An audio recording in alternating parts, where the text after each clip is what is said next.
continuing on with a story now that we've been telling you about for some time. The PC police out in full force at Vanderbilt University trying to let atheists run prayer groups and other things. Here's what some students are saying. Our new so-called non-discrimination policy threatens to destroy the integrity of each of our religious organizations. We can no longer require our leaders to be of the same basic faith as that of the group. And can no longer require them to lead Bible studies. With this policy, Vanderbilt is going somewhere where no other university has ever gone before. What are they thinking? What are they thinking? Well, a lot of people have those questions, and last night the school held a town hall on this issue. And joining me now are two people who were there. Swain, a professor at Vanderbilt, and Siao, a junior at Vanderbilt and president of the College Republicans. He helped create the video about religious freedom that you just saw. Welcome to both of you. Thank you. Professor Swain, I know that you were at this event last night, and you said that something dramatic happened because the university changed the way in which they're describing this policy, and now it will be more inclusive, and it will affect the Greek society at school as well, sororities?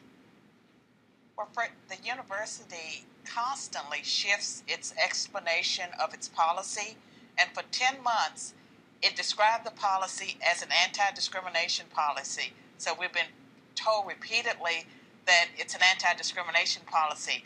Last night, they described it as an all-comers policy. If it were a true all-comers policy, it would affect all the organizations on campus, and it would be impossible to maintain a Greek life. Because actually you have to be a member of a particular sorority to be in it, and if the leader of that sorority didn't have to be a member, then it would be kind of a moot thing, right? Well, what would happen is that with an all-comers policy, you have to take the people who show up, who want to belong to your organization. And so instead of being selective, you need to take the first 20 people who show up.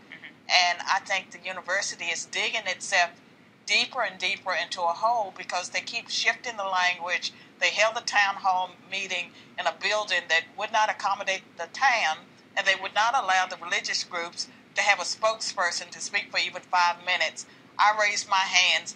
They never called on me. And they really were very evasive with all of their answers. All right, Stephen, I'm interested in the student's perspective because sometimes the young get a bad rap in our country that they don't care about the issues. But this one seems to have really gotten a lot of students active. What has been the response on campus? Yeah, well, what we saw last night was incredible.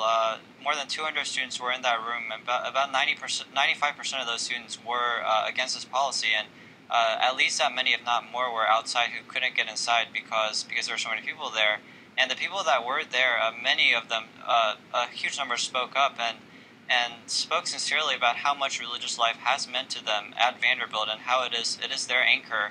And to take this away really would be very detrimental to their future. And in colleges, when students have a lot of different experiences, and that's when religious organizations are needed the most. And this policy destroys the integrity of it. I want to read the Vanderbilt statement. The university does not seek to limit anyone's freedom to practice his or her religion. We do, however, require all registered student organizations to observe our non-discrimination policy. To help our campus community better understand this policy and how it applies to all registered student organizations, we are holding a town hall meeting, etc., etc., etc. Professor Swain, why would an atheist want to lead a prayer group? I don't get it. I think that there are some people on campus who believe that there's no place for religious organizations, and this is an opportunity for people who oppose the views of religious groups to go in, create havoc. Last night the university said, well, if a leader is elected who creates problems, the group can dissolve and reassemble. So the university is basically saying that that if this happens, it can destroy your group, but you can go and reassemble as a different group. It makes no sense. And we're wondering just why the university is doing this. Is there a money trail that needs to be investigated? I would like to know. I don't know. Maybe the fear of one lawsuit because one person I might don't think complain. so. I mean, it's an interesting They're thing. discriminating. Professor Swain, I gotta go because I'm out of time. But let us know if you come up with your reason of why they're doing this. Swain, Stephen Siao, great to see you this morning. Thank you.